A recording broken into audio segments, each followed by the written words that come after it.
আমি হিমায়তুন্নেছা Memorial polytechnic ইনস্টিটিউশনের প্রতিষ্ঠাতা। আমি এই প্রতিষ্ঠানটি যেটা করেছি এটা সারিয়াকান্দি। সারিয়াকান্দি হলো আমার নিজ এলাকা, গ্রামের বাড়ি।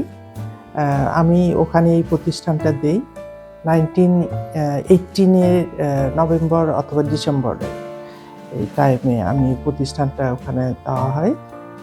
তো ওখানে সে যাবৎ এটা আমার দেওয়ার পিছনে যেটা উদ্দেশ্য সেটা হচ্ছে আমাদের গ্রাম অঞ্চলটা যথেষ্ট নদী ভাঙ্গা যেহেতু গ্রাম, এবং এখানে ছেলেপেলেদের তাদের যে যেগুলো আন্ডার প্রিভিলেজ, যারা পড়ালেখা করার বা এমনকি বগুড়া শহরে এসেও পড়ার তাদের ক্যাপাসিটি নাই, সেইগুলো ছেলেপেলেদেরকে এখানে শিক্ষা দেওয়ার জন্য যেন একটা ডিপ্লোমা ডিগ্রি ইঞ্জিনিয়ারিং পাস করে ওরা বিভিন্ন জায়গায় যেন নিজেদের জীবন চালাতে পারে, এই উদ্দেশ্যে আমার এই প্রতিষ্ঠানটা দেওয়া।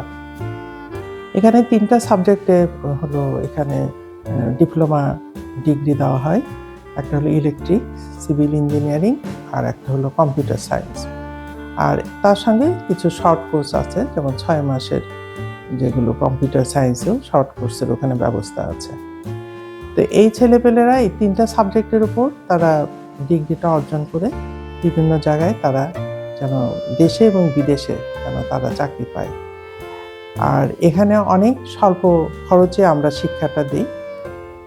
বেশিরভাগটাই ওনারা ওয়েলফেয়ার ফাউন্ডেশন হলো টাকাটা প্রোভাইড করা হয় এখানে, যেন শিক্ষার্থীদের উপর খরচের চাপটা কম থাকে এবং তারা ওখানে শিক্ষা গ্রহণ করেন।